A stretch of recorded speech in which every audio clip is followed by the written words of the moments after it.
Well, welcome back, everybody. Thanks for joining me here today. And for those of you that have been following, you might not recognize this, but yet you probably know what it is. That's right. This is the buggy engine build. Looks a little bit different. As you can tell, I've got it on a 4-way engine dolly now, so I don't have what happened before, now that it's all nice and shiny. So yeah, this is kind of my favorite time of the build, but yet also the scary time of the build where we're gonna breathe life into this monster, hopefully. If I did my part right, everything should go well. There was an issue with the carburetors where they kind of had water sitting in them. One of them, I did take them apart. One of them was nice and clean, where the other one over there wasn't so nice and clean. I actually had to go unplug it and everything. So we'll cross our fingers and hope we don't have an issue with those. But yeah, first thing we got to do is get oil pressure. But before I do that, I think I'm going to walk you guys around the engine and get you a closer look. Well, first off, I'm going to point out that this header is an empty header. There's part number right there, in case anybody is interested in this. But when you come here, it says bug pack. I'm assuming what happened was bug pack was purchased, I believe, in the past by Empy. And Empy is still carrying on with the bug pack tradition of their fine headers. And this, my friends, is a really nice header. I'm actually quite impressed with it. I'll point out the one thing I do really like, and I always look for this in a header, is look how thick these flanges are. You're not going to bend those. Where's this other header here? This mess we got down here is this old header that I had to pound off. But yeah, look how thin those are. Looks like Brian actually did a good job of not bending them. But once you bend them, it's hard to keep a seal. I love how symmetrical everything is. It's got really nice bends in it, and the welds aren't bad either. And it actually went together and fit really nice. Didn't really have to manipulate anything at all. It's supposed to be a 1 5/8 inch header. And I believe they call it a Bobcat style stinger. Has not been run yet. Brian took home his engine tin and fan housing here, and he had some he didn't tell me what the name of the cleaner was, but something he had picked up at one of the swap meets one year, and I have to say, they did a really good job. I mean, yeah, there's still some rust on it and stuff, but when you're going 90 miles an hour, no one's gonna notice.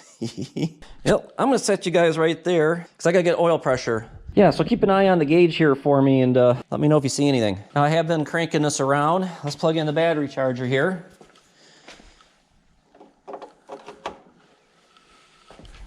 No smoke, that's a good thing. My homemade engine starting thing here. Basically, I have a bell housing off a transmission starter. He was a new starter at one time, and I'm surprised the battery still works. This is Simon's old hand-me-down from a couple seasons ago. It seems to work good here so far, but it wasn't working really good in Simon. It almost left me stranded a couple times. I got a button for ignition, but we're not going to turn the ignition on right now. As you can see, I got the spark plugs all out, and I got a start button. So we'll hit this.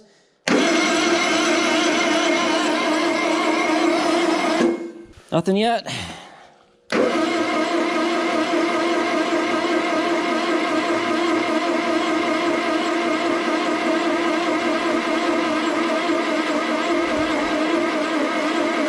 Oh, looks like it's gonna wiggle. Let's give the starter a little break here.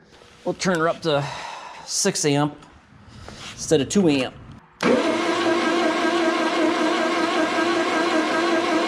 There we go. Boom. We've got oil pressure, people. Now it's important, especially on a fresh build, to make sure you have that oil pressure before you firing it all up. You don't want to put all your hard work at a quick end. So now that we got that, I think what I'm going to do is put maybe one of the spark plugs back in and try to get see where the timing's at.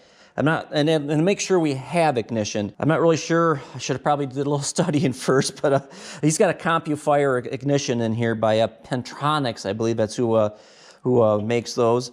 I was actually trying to find them on the web and really didn't see on their website, really didn't list them anymore. I don't know if they still make them for Volkswagens or not. You know, on Simon here run, you know, the whole MS3, you know, that's got everything all built into it. Matter of fact, I'm actually looking at electric control and trigger a water injection, which I haven't done the meth water injection thing yet. But yeah, let's go get a spark plug, or we'll get all 4 spark plugs, make sure they're gapped properly, and stick one of them in number 1 and grab the timing light and see if I can get the little timing light to blink. All right, for this procedure, like I said, I'm gonna keep 3 of the plugs out. The reason I'm keeping the plugs out, it helps the engine roll over better and faster. So I'm gonna put 1 plug in, and it'll probably sound a little funny rolling over because it's got compression on 1 cylinder now. And I'm gonna use my self-built Lone Wolf 1000, or maybe since it's only a half of a build, maybe it's the Lone Wolf 500. They used to have a push button deal, but throughout the years of being dropped and stepped on, it finally gave up. And this is a toggle switch, and actually it was a toggle switch I used for my old fuel pump. And after forgetting to turn it on a couple of times, I decided to wire the fuel pump to the ignition. But right now I'm just doing ignition. I don't have any fuel on, so it should not fire, hopefully. But if this is successful and the timing is close, we'll give it some fuel and go. So for this, I'm gonna have to get on my knees. Get the old gun here. Let's see if it's, oh, gotta turn the ignition on first. Not gonna do nothing without that. It is on. We are hot. Let's see if this thing blinks. I got no blinkage. That's not good. That's not good. I don't have any points. Maybe the wires are bad. Well, let me do a little investigating. I'll get right back with you. You know, things will work a lot better if you actually hook the ignition to the coil. I believe that's gonna go to the positive side. If not, we'll make sparks and smoke. Let's see how that works. Probably help a little better too if the engine will roll over a little faster. Oh yeah, it lit that time, but I gotta let the battery charge up, so I'll get right back with you. All right, got the garage door here shut down and all the lights turned off, well, most all of them in here. Now let's see if I can actually see something. Might need to get the old smarticles on too.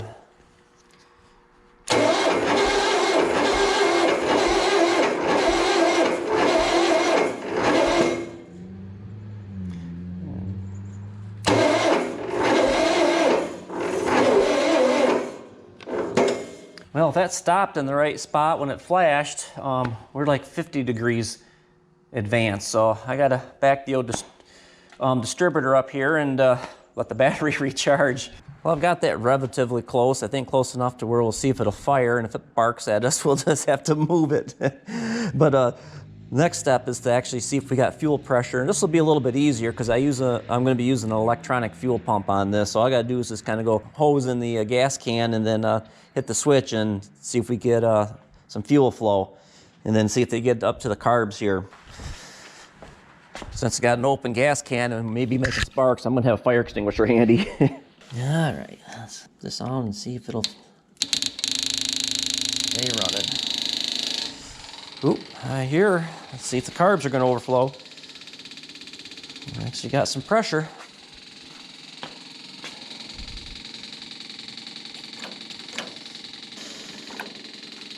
Should have brought me out a flashlight.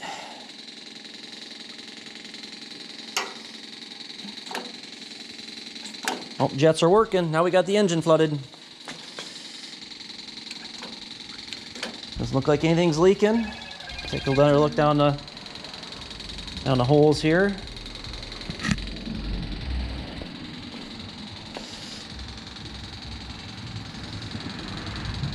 All right, guess the moment of truth.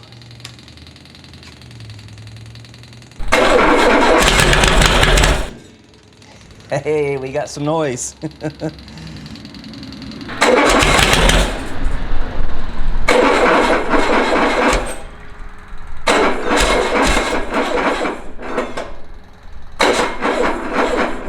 Well, so much for a good battery.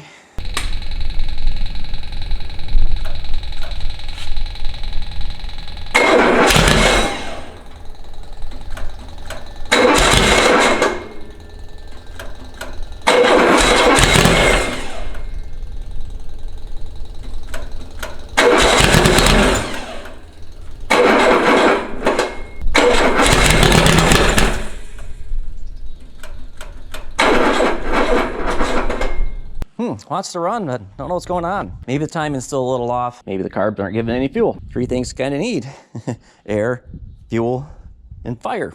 Move the distributor a little bit more. You gotta let the battery charge up more. I'll open the idle jets up a little bit more, or idle mixture screws up a little bit more, and it may still be trying to burn out some of the seafoam. I filled the carbs up a week or so ago to let them soak with some seafoam, and maybe I just need to get that out of the system. But yeah, we can give it a couple more shots and see what happens here.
All right, got a little bit of fiddling to do here.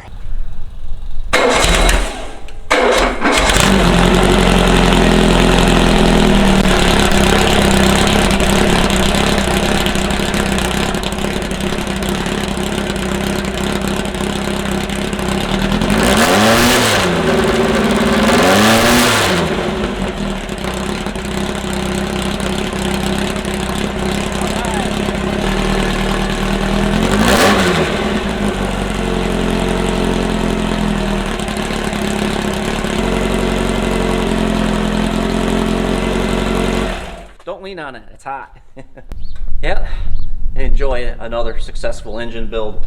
But yeah, I hope you guys enjoyed this engine build. If you haven't seen any of it yet, be sure to go back. I believe I have it listed as the engine buggy build. I've been putting all the videos in that one category. So yeah, take a look for it if you want to see how this engine was built. Specs on it again is a 2275cc engine. It's 94 millimeter piston with a 82 millimeter stroke. But yeah, I hope Brian gets as much enjoyment and as many years out of this as he did the last one I did for him. So yeah, keep shifting those gears, keep cruising, and always enjoy the ride. I'm out of here.